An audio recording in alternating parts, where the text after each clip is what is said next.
Today I'm reacting to your Friday Night Smackdown Hot Takes. Hot Takes is a weekly video series where I give you all a platform to be able to voice your thoughts, whether those are good thoughts, bad thoughts, or everything in between about the world of professional wrestling. So if you'd like to be featured in the next episode of Hot Takes, make sure that you're following me over on X because I ask for your hot takes there after every episode of Raw, Smackdown, and every single WWE Premium Live event. And if you are looking for our full review of this particular episode of Friday Night Smackdown, it's already up and available with footage so that you can see exactly what it is that we're talking about on a frame-by-frame basis over on patreon.com/SantiZap, where you're going to get the Smackdown reviews, Raw reviews, and a whole bunch of other videos that we never upload here because we use footage over there and they would just get blocked here due to copyright. So go check it out. Link in the description, link in the pinned comment. And as always, don't forget to subscribe to the channel, ring the bell for notifications. If you're a wrestling fan, I know that you're going to fall in love with this YouTube channel because we always upload daily wrestling content. All right, let's see what you guys sent in. No Wyatt 6 featured in a Halloween-themed Smackdown is diabolical. Yes, Nikki made a small backstage cameo, but that ain't enough. They all should have been there. Yes, I agree. I think it's very bizarre that the Wyatt 6 weren't in this episode of Friday Night Smackdown. Like you said, it's Halloween, and it doesn't get more Halloween in the WWE than a WWE faction that is spooky, scary, that has a literal Halloween haunted mansion attraction at Universal Studios. On top of that, they literally set up a perfect segment to include the Wyatt 6 with Motor City Machine Guns,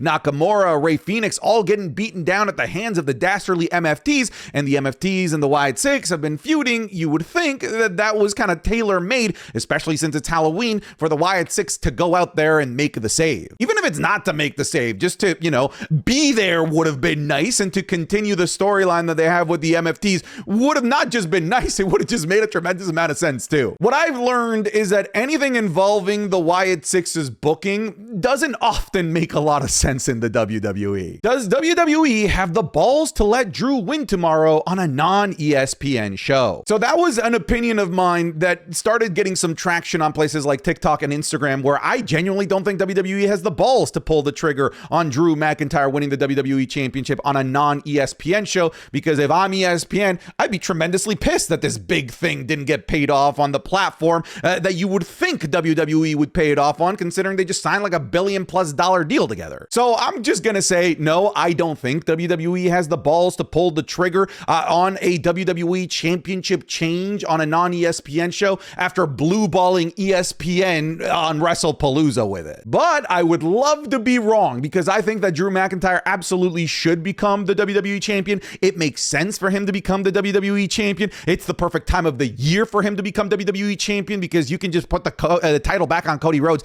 if you desperately wanted to, closer to WrestleMania. So right now, I think it's a low risk, high reward situation for WWE to put the title on Drew McIntyre. I just don't think that they will. It says a lot about the women's US feuds if Nick Aldis is just saying, fine, you can have a match, to Chelsea Green as he storms off. Lack of effort is crazy. At this point, this doesn't surprise me at all whatsoever. At this point, I'm just happy we're getting something for the United States Championship. I think we're kind of sadly, unfortunately, at the point where if you're a fan of the Women's United States Championship picture on SmackDown and you want to see it, we might be in a beggars can't be choosers situation. We might not be able to ask and demand for deep narrative and storytelling in this division. So long as we actually just get the division in some capacity, even if it is in a lazy way like this, I'll consider that a win. Because the alternative is, sure, WWE actually puts in deep thought and effort, but let's face it, they're not going to do that. The actual other alternative is they just don't feature the division at all. Let's be serious about that. But hey, at the very least, we're going to get something here between Chelsea Green and Julia. Did it feel kind of random, manufactured, with literally no buildup at all whatsoever? Yeah, it did. And I have no saving grace for it. It literally is just lazy, but at least we're going to get our champion actually doing something, and at least we're going to be getting Chelsea Green on screen, and that is a win for literally the entire planet. But yeah, would I love some actual tender love and care into this division? Yes. Unfortunately, at this point, I think that's asking too much of WWE. It feels like Nia Jax is just floating around in the SmackDown women's division. She'll probably get to have more meaningful feuds if she's on Raw, but then again, the SmackDown women's division can't have another star taken away from them. So what you said here, actually, you can say about pretty much every single female on the SmackDown roster. If I take this person from SmackDown and put them in the Raw women's division, they'll have more meaningful feuds and probably just be able to have better storylines and better matches. That's true about almost everybody on the Friday Night SmackDown roster, but that clearly isn't the solution that we should be seeking. We should be seeking to bolster the SmackDown women's division as opposed to try and strip it away even more and make the Raw Raw division even more stacked. If anything, I would say that the Raw division maybe has a bit of a war chest of riches that they should be sending over some women over to Friday Night SmackDown, a division, especially in the main event scene, that doesn't go beyond Nia Jax, Jade Cargill, and Tiffany Stratton. And that's not an over-exaggeration, because that's literally been the entirety of the main event since the start of the year. With the exception of course, Charlotte Flair having her little feud there between the Royal Rumble and WrestleMania, but everyone rejected that anyway. The heavily hinted split up of Pretty Deadly is a bad idea. Their identity is as a tag team, and all I can see happening is them ending up on the release list soon if they continue with this solo run. Hopefully I'm proven wrong. Gonna miss, yes boy. I kind of agree with you here. I think that we might be looking at like a Giovanni Vinci situation, where Giovanni Vinci basically lost all of his value in the eyes of the WWE once he was no longer part of Imperium. They used him for like 2 weeks, and then goodbye, sayonara, get out of here, got released. I sadly see this happening to the fellas from Pretty Deadly if they continue to go down this route of being a singles act. However, we might just have no other alternative right now because of the injuries within Pretty Deadly, preventing them from actually being a tag team. So Kit Wilson kind of has no choice but to actually do something, or just sit in catering and do nothing. And I would prefer as a performer to get the opportunity to try something. And you know what? In all fairness, that match with Carmelo Hayes was actually a tremendous amount of fun. And weirdly enough, this character of Kit Wilson, the toxic male masculinity, trying to fix the world type of deal, is actually getting TV time. I'm not saying it's getting over. I'm not saying I love the act, but at the end of the day, the best currency in the WWE is TV time, something that most names that often get released tend to not get. And again, that's also not true. A lot of people that are on TV on a weekly basis somehow just randomly get released too. But we'll see. I do think in the long term, they are far more valuable together as a tag team than as singles. I think that as single stars, they're more likely to get released than if they were a tag team. Despite agreeing to a new stipulation, Drew still put his signature on the original contract that was not at all amended to reflect the agreed upon changes. Contract law, once again, does not exist in WWE unless it was an oversight by ChatGPT. See, this is where we need Harvard Law graduated lawyer David Otunga to weigh in. These are the valuable pieces of information that he could provide to the world of professional wrestling as a YouTuber. I'd be curious, there was a seemingly verbal agreement between everybody there involved that the stipulation would get added, and a verbal agreement in many situations does constitute a contract, and we had an audience there to verify it. No one seemed to be under the influence of drugs or alcohol. There seemed to be no coercion. It was filmed on TV. I think, fellas, we've got ourselves a legally binding verbal contract here, so we might actually be okay when it comes to contract law. But yeah, what Drew McIntyre signed would have just been the original contract without any amendments. You're right. Come on, David Otunga, we need you to weigh in on this. We're refusing to. Here we go. Oh, God, he barely made. Dude, there's a fire in the ring, dude. He's getting cooked. He's burning. Put him out. Curly and Triple A. Oh, God. God. Oh, my God. That was a sneak peek of this week's Horror Week Wrestling is Cool Match Club, available exclusively over on patreon.com/SantiZap. This week, we're going to be looking at the hellacious Hell in a Cell match between Drew McIntyre and CM Punk. The 3 stages of Hell match between Stone Cold Steve Austin and Triple H. The infamous WCW Chamber of Horrors match from 1991. The barbed wire Christmas tree match from TNA. And the Undertaker and Kane in their famous 1999 Inferno match. You're going to be getting all of this, plus the Raw reviews, Smackdown reviews, the currently ongoing John Cena World Championship Series, and all of the videos and series that we've already uploaded there over on patreon.com/SantiZap. So go check it out. Link in the description, link in the pinned comment. We obviously can't post this stuff here on YouTube because it would just get blocked due to copyright. So go check it out over there. I'm confident that if you try it even for just 1 month, that you are going to fall in love with the content and the community. If you're already a patron, thank you so much for your support. board. Now let's get you back to the video. WWE has given us no reason to care about Nathan Frazer ever since Fraxium came up to the main roster. I mean that respectfully. I like the guy, but why should I care if he answers the US Open Challenge? Really think about it. Well, you should care because he's an unbelievably good performer, and he proved it in a match that was unbelievably good. Not everyone is designed to be the greatest storyteller in the WWE. Not everyone is designed to have the big finish your story WrestleMania bloodline rules type of situation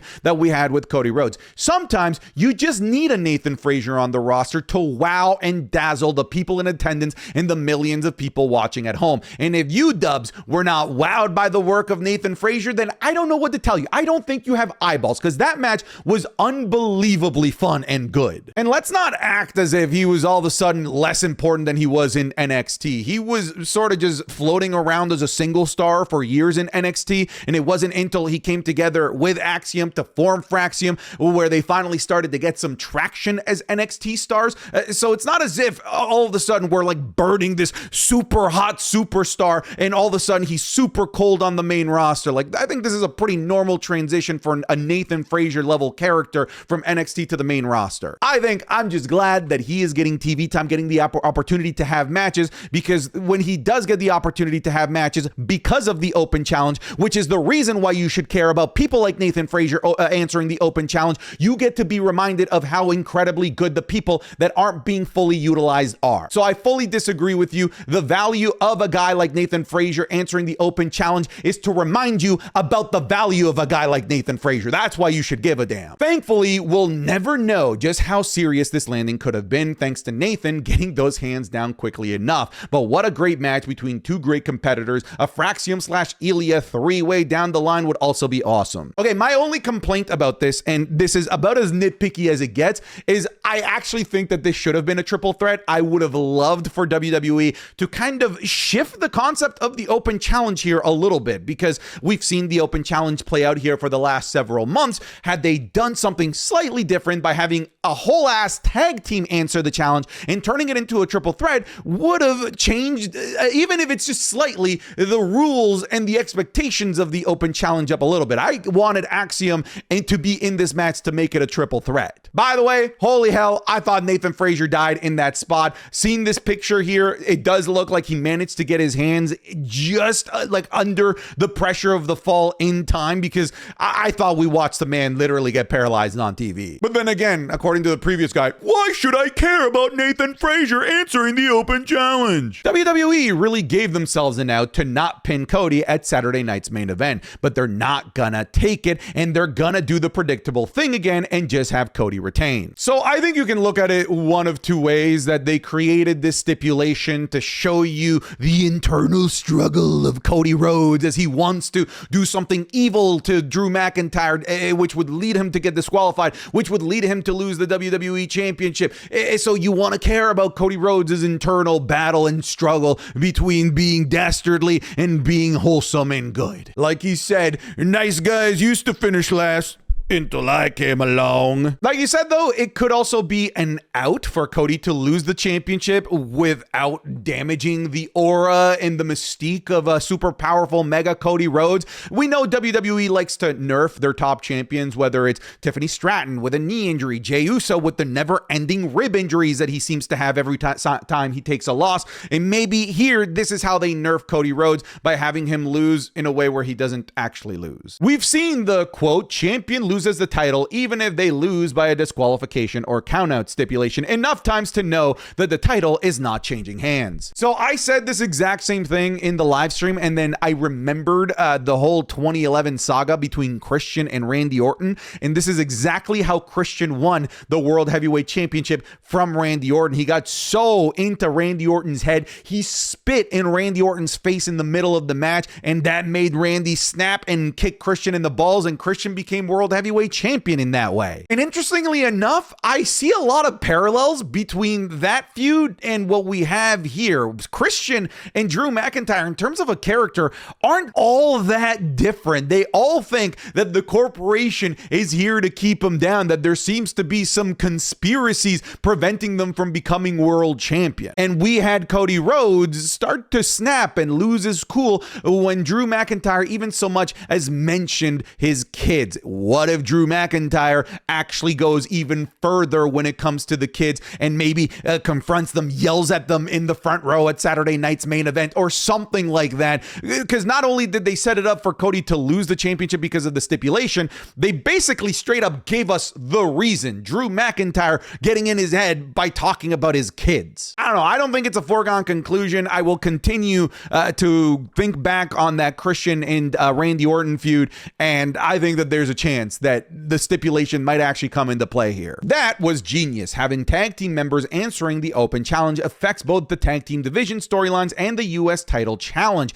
It saves time, and there will be more superstars to have some extra screen time. Plus, it was an amazing match between Dragunov and Nathan Frazer. I actually agree. I think that this is such an efficient way to include as many people as possible with the limited TV time that you have on Friday Night SmackDown, with it only being 2 hours. You are now blending two different feuds, two different divisions and storylines into one. The US title open challenge becoming part of the tag team division and their storylines that have been going on for months, for over a year at this point, thus helping give some storyline narrative to the open challenge, which typically is devoid of any narrative because it literally is just one-off matches. But now with this, there's an actual arc, a storyline to follow that might have a beginning, middle, end to the open challenge, which in itself is kind of unique and different. So yeah, I think this is smart. It gives people TV time and it gives the US Open Challenge a narrative moving forward. Oh God, I miss the large Titantrons on the weekly shows, and not just for PLEs. Yeah, the Titantron looked very nice, but I'm pretty confident that this isn't for the weekly episodes of SmackDown. It's because this is going to be the same building that hosts Saturday night's main event. So this is probably designed for Saturday night's main event, not for weekly episodes of SmackDown. But you're right, I miss these bigger stages. I love that Carmelo Hayes got so much TV time tonight. A match, character development, progressing storyline with The Miz. Dog, raise your hand if you were nervous that Carmelo Hayes was about to lose that match to Kit Wilson. Because, oh my God, I thought it was going to happen at some point, and I don't know that there would have been any redeeming Carmelo Hayes had he lost that match. I'm glad that he won the match, even with interference from The Miz, because it did make Carmelo Hayes look good, but also the match was really solid between Kit and Carmelo Hayes. Funnily enough, my only criticism was that I kind of wish Carmelo Hayes had won a little bit more definitively, especially with how they're setting up Kit Wilson to sort of be the jobber of the mid-card moving forward. But whatever, it was a long showcase of how great Carmelo Hayes is. It was a reminder of how solid Kit Wilson is as a character, and like you said, TV time is gold, and he got character development and got progressing with his storyline with The Miz. Now, the question is where will that storyline get paid off? Are we gonna get this at a PLE? I think this is worthy of a match at War Games, potentially even. I think personally it would be a disservice if this just sort of gets paid off on Friday Night SmackDown. My concern about it happening at Survivor Series War Games or at an upcoming PLE is that there's a lot of time between now and War Games. Are they going to continue to be able to tell this narrative between The Miz and Carmelo Hayes over the next 4 weeks without it culminating in a match? Maybe. But I don't know. I have a feeling they're just going to pay this off on SmackDown. Jade needs to win the title from Tiffany in order for her heel turn to mean something. There's literally no one left for Tiffany in the main event scene, and her title reign has more than overstayed its welcome. So I kind of disagree with the last bit of it overstaying its welcome. It never really got a chance to get going when the division that she is the champion of doesn't go deeper than an extra 2 names aside from Taffy Stratton. Yes, it is Taffy time now, according to Jade Cargill. But I agree. I honestly think that they need to pull the trigger on Jade Cargill. Like, if they don't hear, what am I supposed to do with the Jade Cargill character with this heel turn if she doesn't actually do something with the heel turn? She's had enough. She's tired of all the games. She's here to win championships. She's turned her back on the WWE universe. If all of that isn't enough to win the championship from a champion that doesn't really have anybody else to face, then I don't know when is the better time. I agree. I think she needs to win. Why was there so much wrestling on my Utah college football TV show? Oh man, there were a lot of people pissed off online that this was happening on this episode of Friday Night SmackDown. I do think it's kind of funny to think about the fact that these two mascots having a wrestling match on like a commercial break or before the show even started, but being shown on the main show, gotten more match time than the entirety of the Women's United States Championship division on this episode. And over the past like 2 weeks, I think. I saw a lot of people saying that like this is one of like the most embarrassing things that they've seen, that it's becoming cringe to watch wrestling again. Trust me, it's been significantly more cringe than this. I will say this was a tiny little bit cringe. But it gave us a mention of Bearcat Keith Lee. So sure, I guess there's that to celebrate. Cody saying to Nick, quote, "I liked Jacob," might indicate something as he used the past tense. Jacob returning at Saturday night's main event and helping Drew win the championship could be a chance. All right, this is hilarious. People are diving way too deep into this. Now we're going into the usage of past tense in the word liked when Cody Rhodes said it, to point the finger at Cody Rhodes for being the one that took out Jacob Fatu. Again, guys, I just don't see it. I think that WWE is just too cowardly to even consider turning Cody Rhodes heel at this point. They might hint at it. They might have him had these internal struggles, but I don't see being the Cody Rhodes the reason that Jacob Fatu is out. But hey, keep it going. I like this investigative journalism that fans are putting into this. We are not doing this again. Yeah, here we go. Another main event star that's just going to stare at the title, that's going to do nothing about it. Listen, I already have one guy staring at this title, Randy Orton, for like the past 2 years, and they've done nothing. All right, Sami Zayn, you can't take the gimmick now. All right, we need to pay off the Randy one first before we start talking about you getting the championship just because you're staring at it. I will say I would love to get Sami Zayn versus Cody Rhodes for that WWE championship, but the staring gimmick is Randy's. Come on. So will the Kabuki Warriors match be delayed until post War Games, or is Nia Jax getting inserted into War Games again? Well, we did talk about how Nia Jax is just sort of floating around. Nia Jax is a War Games veteran at this point. Maybe that's valuable enough in WWE's eyes to put her into War Games. I will just say right now, both men's and women's War Games, these types of matches at the moment just feel unnecessary. It just sort of feels like we have to put a match together for the sake of the gimmick name of the PLE. Because when I look at previous years, especially on the men's side on the last previous years, you know, War Games has made sense for whatever feud is going on in the main event scene. But right now, men or women, War Games just doesn't make sense. All right, folks, we'll leave it there. Go Blue Jays. It's Game 7 tonight. It's Saturday night's main event tonight. Take care. Goodbye. Get out of here.